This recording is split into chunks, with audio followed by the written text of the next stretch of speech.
Chapter 9, The Amazing Ride. The pteranodon coasted down to the ground. He stared at Jack with his bright, alert eyes. What was Jack supposed to do? Climb on? But I'm too heavy, thought Jack. Jack looked at the Tyrannosaurus. It was starting up the hill. Its giant teeth were flashing in the sunlight. Okay, thought Jack. Don't think, just do it. Jack put his book in his pack. Then he climbed onto the pteranodon's back. He held on tightly. The creature moved forward. He spread his wings and lifted off the ground. Jack nearly fell off as they teetered this way and that. The pteranodon steadied himself and rose into the sky. Jack looked down. The Tyrannosaurus was staring up at him and chomping the air.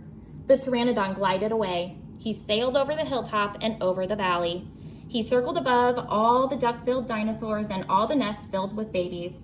Then the pteranodon soared out over the plain, over the Triceratops, who was grazing in the high grass. Jack felt like a bird. The wind was rushing through his hair. The air smelled sweet and fresh. Jack whooped and laughed. He couldn't believe it.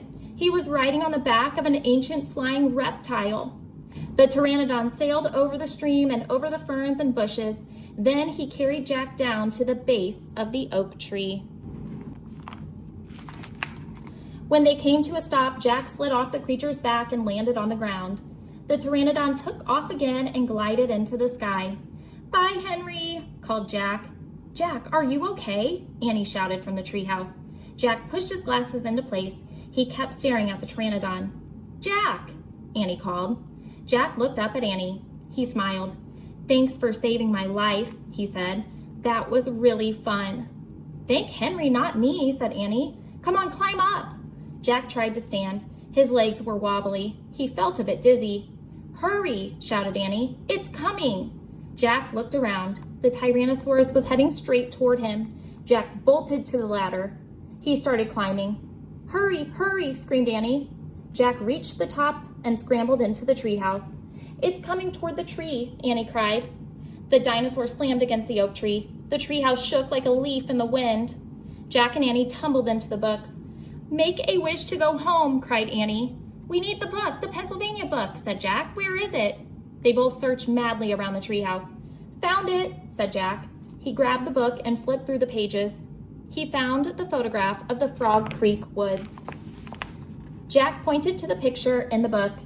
"I wish we could go home," he shouted. The wind began to blow. Jack closed his eyes. He held on tightly to Annie. The treehouse started to spin. It spun faster and faster. Then everything was still. Absolutely still. That's the end of chapter 9. I hope you'll join me back here for the last chapter. Bye, guys.